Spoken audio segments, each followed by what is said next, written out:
The HOA president was parking her Escalade in my driveway every single day, claiming it was community property and she had authority to use any space for official HOA business. What she didn't know was that the concrete contractor she was trespassing against had just ordered enough quick-set cement to permanently solve her parking problem, and I was about to give her the most expensive parking lesson in neighborhood history. Before we dive in, comment which country you're watching from. Meet Sharon Martinez, our HOA president who thought community leadership meant she owned every driveway in the neighborhood.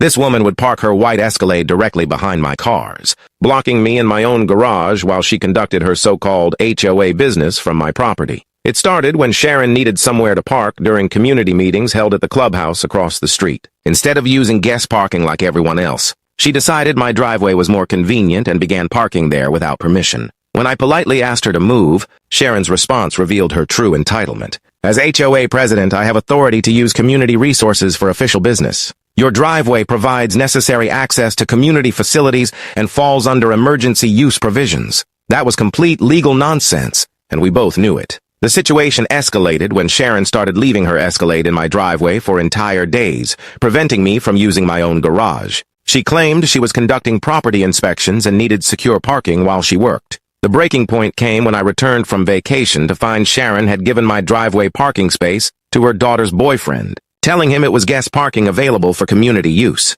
I couldn't get into my own garage because some stranger was parked in my driveway on Sharon's authority. That's when my concrete contracting background kicked into full gear. Sharon wanted to treat my driveway like public parking. I'd give her a parking experience she'd never forget. I spent that weekend designing the most beautiful decorative concrete planters ever installed. 4 massive concrete flower pots, each weighing 1,200 pounds when filled with soil and plants, strategically positioned to block vehicle access while creating gorgeous landscaping. The installation happened on a Tuesday morning while Sharon was at her real estate office. Professional concrete work, reinforced steel planters, and enough decorative flowers to make it look like expensive garden design rather than anti-parking barriers. Sharon arrived that evening expecting her usual parking space to find my driveway transformed into a botanical showcase with massive concrete planters creating a beautiful but completely impassable entrance. Sharon's meltdown was immediate and spectacular. She stood next to her Escalade screaming about community access rights and emergency vehicle provisions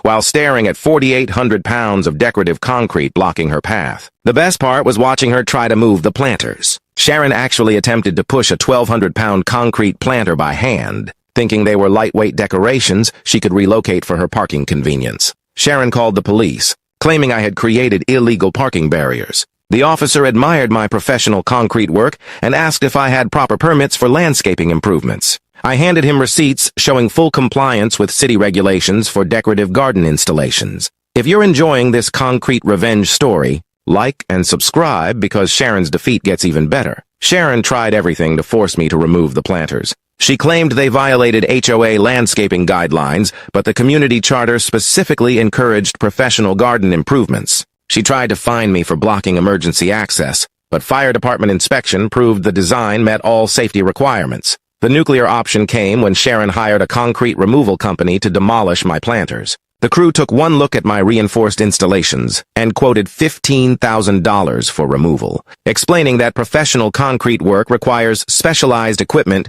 and permits. Sharon's attorney informed her that not only did she have zero legal right to use my driveway, but her unauthorized parking constituted ongoing trespassing and could result in criminal charges if she continued. 3 months later, Sharon resigned as HOA president after the community discovered she had been using her authority to commandeer private parking spaces throughout the neighborhood. Her Escalade now parks in guest spaces like everyone else. My concrete planters have become the neighborhood's most admired landscaping feature. Professional installation, beautiful flowers, and absolutely zero unauthorized parking. Property values increased because people love high-quality permanent improvements. Sharon moved to a different community within 6 months, unable to handle the daily reminder that her parking entitlement had been permanently blocked by 4,800 pounds of decorative concrete. The new HOA president thanked me for solving the trespassing problem and offered to help other residents protect their driveways from entitled board members who confuse community authority with property ownership. I still get requests from neighbors asking for concrete planter design advice. Sharon's parking scheme became a case study in why property owners need permanent solutions to stop trespassers who won't respect simple requests. This story proves that sometimes the best revenge is making bad behavior physically impossible to continue. Sharon learned that concrete contractors know exactly how to create beautiful, permanent, and legally bulletproof barriers. Remember, if someone is repeatedly trespassing on your property, consider permanent physical solutions that solve the problem while improving your landscaping and property value. If this inspired you to protect your own driveway, smash that like button and subscribe for more property defense stories. Share this with anyone dealing with entitled neighbors who think community positions give them parking rights. Thanks for watching, and drop your country in the comments. This concrete revenge story is inspiring homeowners worldwide to defend their property with permanent, professional, and beautiful solutions.